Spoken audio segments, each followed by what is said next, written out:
Mortal Kombat bosses are legendary, big, powerful, and most important of all, rage-inducing. No, seriously, their programmers are going to hell, straight to the 7th circle, for trolling. Yup, you stole my quarters at the arcade, and now you burn for eternity. All jokes aside, these bosses are mad annoying. Some of them actually feel impossible to beat without cheating. The 80s kids know what I'm talking about. Sorry for calling you boomers in my last video, I didn't think you'd take it so personally. But real talk, how many quarters did Kentaro take from you? Also, Shao Kahn gets more hoes than us? Man, talk about rubbing salt on the wound. He kicks my ass and gets bitches? Anyways, today I'm ranking every boss in Mortal Kombat history based on difficulty. From extreme to very hard to just difficult all the way down to lol. Like, are you serious? Get this loser off my screen right now. Comment down below which boss made you struggle the most and I want you to roast them, alright? Get creative and let the world know how you feel. Also, leave a like down below to make bosses great again. If today's video gets 2,000 likes, I'll wear a Shao Kahn helmet. That's right, you know what to do. I already dressed up like Shang Tsung, let's keep the humiliation going. For anyone new to the channel, I'm trying to reach 500,000 subscribers before 2026. So let's do it together. Smash that red button and ring that bell so you never miss any future content. Alright everyone, without any further ado, let's begin.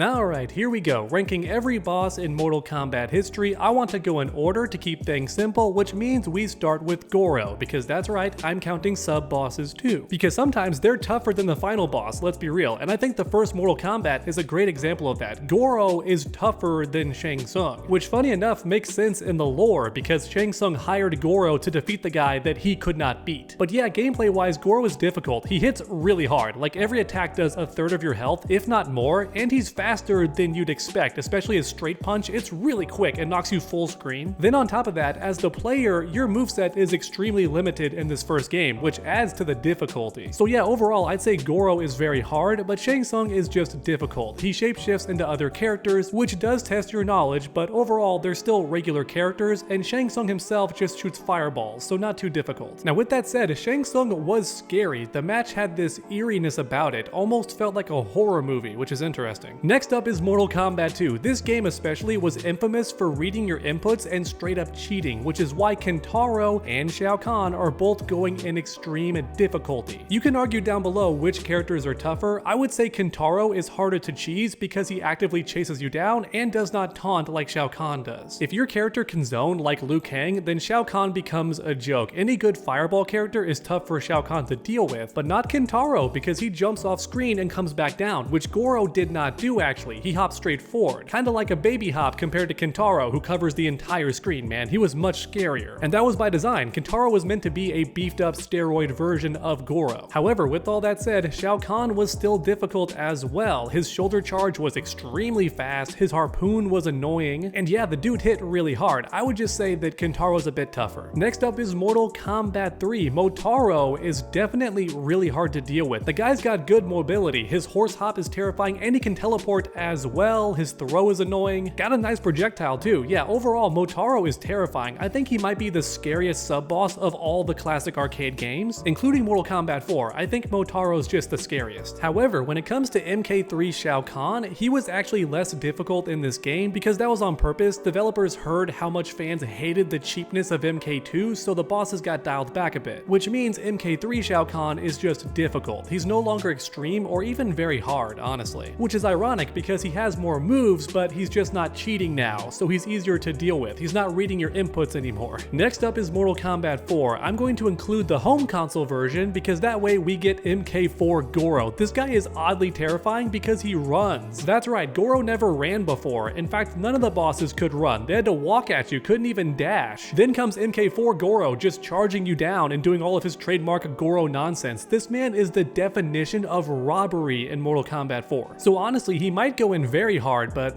no, I'm gonna reserve that for the truly difficult characters. Next up is Shinnok, who ironically enough is bottom tier. Yeah, he's one of the worst characters in the entire game. He does read your inputs a little bit because it's the arcade era still, so he gets a bit cheesy, but overall his moveset's not that good. He's a bottom tier character. When you play as him, he's not good, and when you fight him, he's not good either. So ironically enough, the fallen Elder God, who's meant to be stronger than everyone who's come before, is the easiest boss to beat at this point in time. Next up, we have Deadly Alliance, but I'm not gonna count Quan Chi and Shang Tsung because they play like regular characters. They don't even get beefed up like Street Fighter bosses do. Yeah, for anyone watching not aware, Bison in Street Fighter 2 is actually cheaper than the regular Bison, and Seth in Street Fighter 4 as a boss is cheaper than the regular Seth when you play as him. The bosses get scaled up to be more cheap. Their moves are faster, they recover quicker, they might have more health, you get the idea. They're just tougher in general. But Deadly Alliance didn't do that, so Shang Tsung and Quan Chi kind of feel like jokes. Moloch, though, I would argue is very hard because the nature of the game itself. Jumping was much weaker in this game, which made bosses harder to cheese, and Moloch did tons of damage and was faster than you'd expect, very similar to Goro in the first game. So yeah, Moloch was an absolute menace. I remember looking up guides on how to beat this guy, but not the Deadly Alliance themselves because they were a cakewalk compared to him. Moloch has this throw that does tons of damage, and I think it's unblockable too, so you can't even cheese him like other bosses. So next up is Deception. I would say Onaga is difficult, but not really hard because the Kami Dogu can be exploited. Yeah, if you walk into them, they get destroyed, and that stuns Onaga and does damage to his health bar too, so you can just cheese him that way. Now with that said, Onaga's not a pushover. His attacks do damage, he's faster than he looks, all that stuff. You can't combo him like other characters too, which makes him kind of difficult. So the guy's not weak, but also not very hard, in my opinion, unless you're a beginner, right? If you're new to fighting games, he'd be tough, but if you're used to Mortal Kombat bosses, Onaga's not that bad.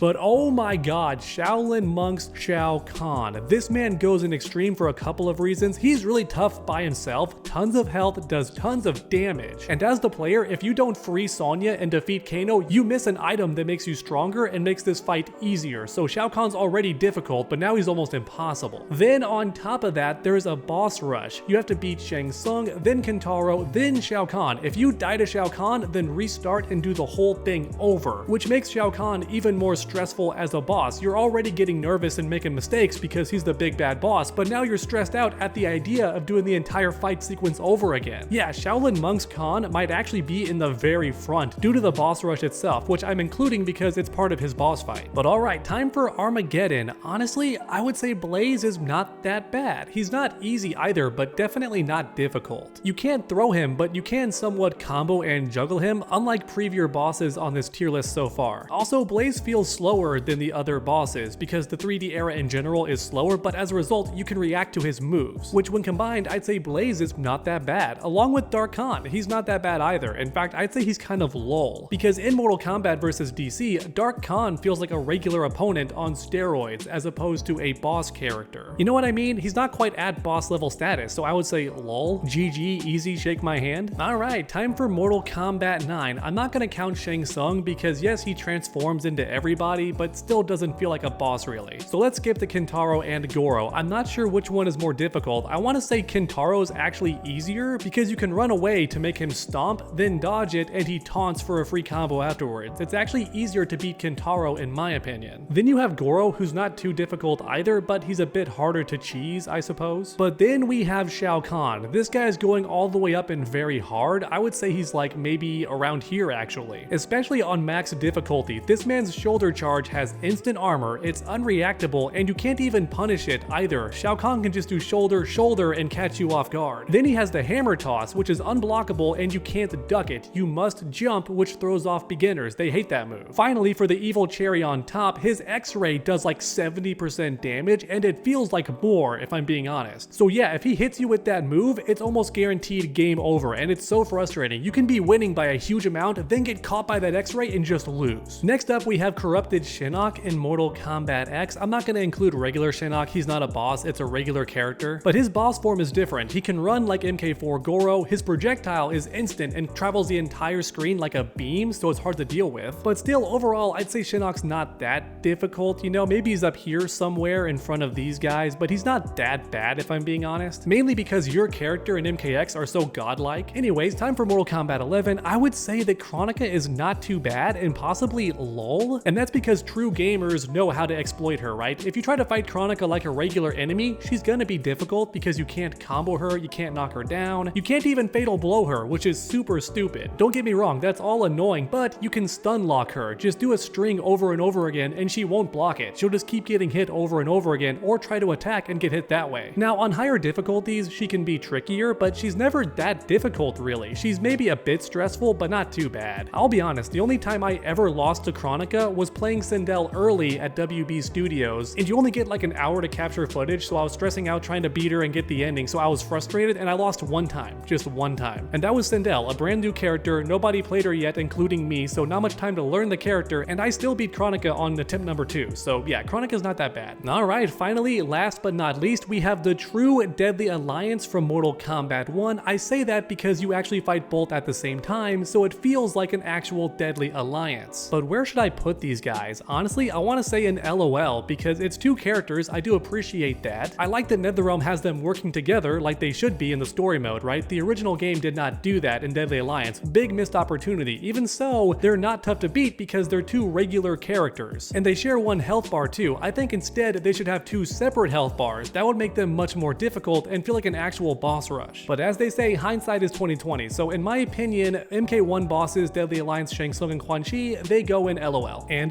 yeah, there we go everybody. I arranged them from left to right, ranking every boss character in Mortal Kombat history from best to worst. Let me know your thoughts in the comments down below. And if you skipped ahead to the end, 1,000 years of bad luck. Also, you're forced to leave a like on the video and subscribe, so do that right now as a punishment. But for everyone else, thanks for watching and I hope you enjoyed. Might I recommend this video where I rank Spawn against every Mortal Kombat character and find out who can beat him. Spoiler alert, it's not very many because Spawn is so overpowered. Alright everyone, make sure to come back next time, and as always, stay underdogs.